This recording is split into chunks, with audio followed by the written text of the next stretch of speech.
Hello guys, welcome to my channel. This is me Tain Islam Brishti and welcome to my new video. আমি আজকে একটা hair serum বানাবো। এই hair সিরামটা অনেক কার্যকরী। কিছুদিন ধরে আমার চুল অনেক পড়তাছে, তাই আমি এই সিরামটা বানাচ্ছি। আর ভিডিও করার একটাই কারণ, তোমাদের যাদের এই চুল পড়ার সমস্যা আছে তোমরা ঘরে বসেই এটা ঠিক করে নিতে পারো। তো আমি এখানে একটু বেশি করে পানি নিচ্ছি, কারণ কি পানিটা যখন বলক আসবে তো পানিটা কমে যাবে, একটু বেশি করেই পানি নিবা। তো এখানে আমি পানি নিয়েছি, চুলায় গরম করতে বসিয়ে দিয়েছি। এখানে আমি দিলাম 4-5টার মতো তেজপাতা। তোমরা তোমাদের হেয়ার অনুযায়ী দিবা। আমার হেয়ার মিডিয়াম সাইজের, বেশি লংও না বেশি ছোটো না, মিডিয়াম সাইজের। আর এখানে আমি দিয়ে দিলাম মেথি।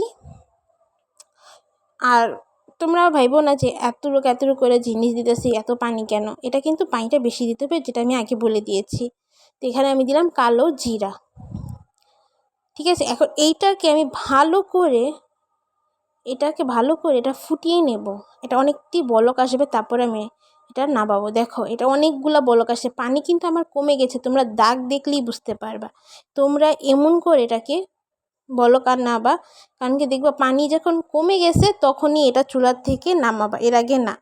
আমি কিন্তু এটা ভালো করে দেখলাম যে ঠিক আছে, আমি যতটুকু পানি চাইতেছি এতটুকু হয়ে গেছে। কেন আমি এটা 5-10 মিনিটের মাঝামাঝি, 7-8 মিনিট বলকাইছি। তোমরা চাইলে 10 মিনিটও বলকাতে পারো, কোনো সমস্যা নেই।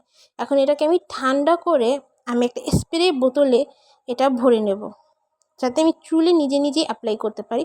দেখো, আমি এটাকে ছেঁকে আমি এই যে স্প্রে বোতলটার মধ্যে ভরে নিয়েছি।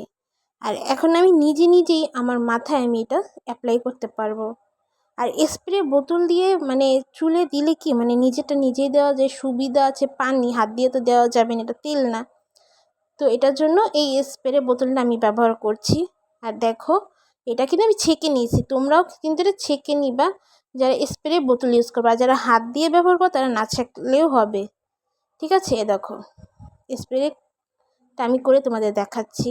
তোমরা ভালো করে দেখো, ক্যামেরা বোঝা যাবে কিনা আমি জানি না, তারপর তোমাদের দেখাচ্ছি সুবিধা ক্ষেত্রে। ঠিক আছে, দেখছো তোমরা। আর এই সিরামটা তোমরা রাতে ঘুমানোর আগে লাগিয়ে ঘুমিয়ে যাবা, সকালবেলা উঠে শ্যাম্পু করে নিবা। আর যাদের কাছে হাতে অল্প সময় থাকবে তারা চাইলে গোসলের 2 ঘন্টা আগে লাগাতে পারো, কোনো সমস্যা নেই। দেখো আমার চুলে আমি কিভাবে অ্যাপ্লাই করছি। ঠিক আছে, বাই বাই, আল্লাহ হাফেজ।